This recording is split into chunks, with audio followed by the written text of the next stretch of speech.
1000 milliards sur un compte bancaire, une presse paresseuse et une opposition de mauvaise foi. L'opposition politique et médiatique qui sont les deux faces de la même médaille du système hideux et carnassier depuis l'indépendance, continue à se vautrer dans la désinformation. Quel est l'intérêt pour le Premier ministre Ousmane Sonko, qui a sous les yeux les dossiers sensibles, de déclarer qu'il y a un compte d'un, quelqu'un, qui abrite presque un cinquième accent grave ME du budget national, soit 1000 milliards de FCFA.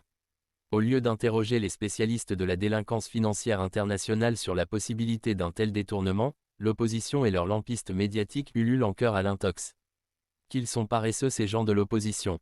À titre d'exemple, et cela n'a aucun lien avec le compte à 1000 milliards, pourquoi ni l'opposition, ni les médias n'ont investigué pour savoir pourquoi Macky Sall est le premier président africain à signer, le 30 janvier 2024, quelques mois avant l'élection présidentielle, des conventions avec Barbade, l'un des plus grands paradis fiscaux au monde.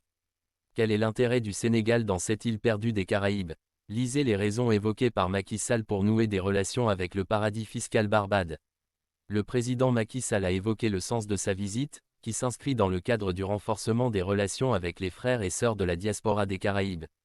Cette visite a permis au président Macky Sall de jeter un pont entre l'Afrique et sa diaspora, ainsi qu'entre les deux rives de l'Atlantique, pour des retrouvailles fraternelles après une séparation douloureuse due à la violence de l'esclavage. Vous croyez que nous avons une diaspora fortunée aux Caraïbes, comme Macky le prétend pour justifier des accords avec Barbade, un paradis fiscal? Ousmane Sonko ne parle jamais à la légère, seule votre haine de l'homme politique, votre mauvaise foi et votre manque de patriotisme dans la préservation de nos deniers publics, qui vous aveuglent.